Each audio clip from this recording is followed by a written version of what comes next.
Hi everybody, welcome back to 2020 with Kyla. I'm wearing my creator t-shirt today. Yay! All right, today we're going to be talking about the letter K. We're going to be talking about kindness, knowing versus knowledge, and Kyla-lity. Yes, you'll be finding out more about that soon. Okay, first we're going to hear a story that I would love to share. It has roots in China. So, during my spring semester of college, I decided to study abroad in China, and it was one of the best decisions I ever made. It was the first time that I really understood what poverty looked like. It was the first time I had been across the border, having been born and raised in Hong Kong my entire life. Up until 14, I had never really been to mainland China, and it was the first time for me to actually study abroad in university. So it was such an amazing experience. It was 1999, so China was pre-WTO, and back then there were only 3 ring roads. Now there's a lot more. And I would have to say it was the time that I experienced some of the most extreme kindness that I've ever experienced in my life. And I'd like to share just one story. So a girlfriend of mine, we were traveling outside the city, outside of Beijing, and we were in a very rural area. And we were having to take a long distance bus home back to Beijing. And we had met these 2 guys just randomly on the streets. And it wasn't anything sketchy, but, we just became friends with them. And they were so innocent and pure, and they're just really curious about us, right? We looked Asian, yet we were American, and yet we spoke English fluently, and we were learning Mandarin, Chinese there, and they just were so curious about us. So they became our tour guides who took us around, and then, we got sick, and we had to take this long distance bus terminal. And they knew that we had gotten sick, and so one of them bicycled into town from the bus terminal, got us some cold medicine from the local pharmacy, and biked it back. We were both so touched, almost to the point of tears. So, it brings me to this point of kindness. As I was preparing for this video, I was thinking, what happened to kindness? We're so numb to it.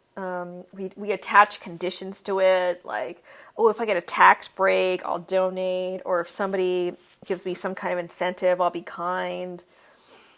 We attach all kinds of weird stuff to kindness when we really can just be kind to other people.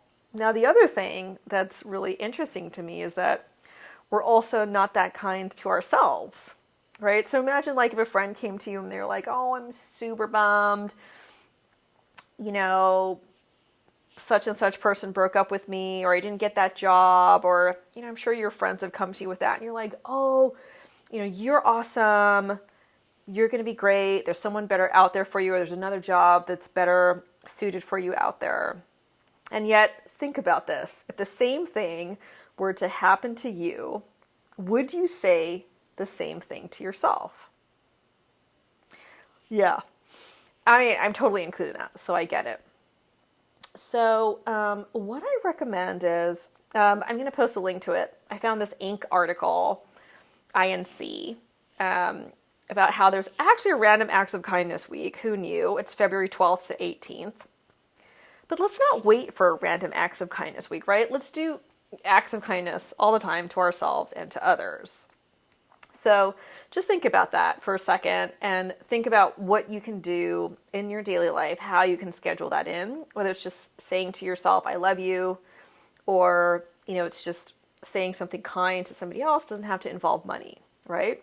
So just think about hit pause right now and just think about what kind of daily acts of kindness you can create for yourself and for others. And let me just share with you, while you're thinking about that, the benefits of kindness. It fuels energy and esteem. It makes you happier.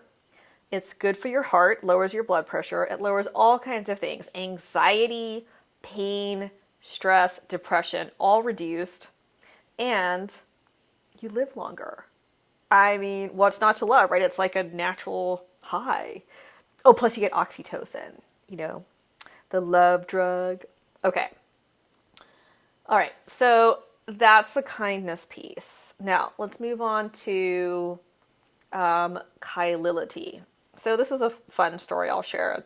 So I met this amazing woman named Gloria at this corporate happiness bootcamp training in India. And, we had texted with each other after the boot camp, and she just was saying, I miss your Kyla-lity, and your Kyla-lity. And she just kept saying Kyla-lity. And I was like, what is that? I don't even know what that is. And then, she started to explain, which was, just my essence, my pure essence of who I am that nobody else has, that's unique to me. And I was like, wow, that's so cool. And I started just using that term when I would talk to clients, or even when I would get talked to or talk with my own coach, and just wanting to channel that, right? So even though your name doesn't begin with a K, you can still channel your inner Name-ity, right? So rather than seeking things, degrees, certifications, people, other things to externally validate you, find out, back to that mini-me activity we did, find out what exactly is the essence of you. And that's going to be constantly evolving and constantly changing, right? And the kinder you are to yourself, the more open, the more the Name-ity is going to blossom, Okay. So, which brings me to the last K, which is knowing versus knowledge. So knowledge is just simply, we're constantly learning, right? I mean, there's so much information out there.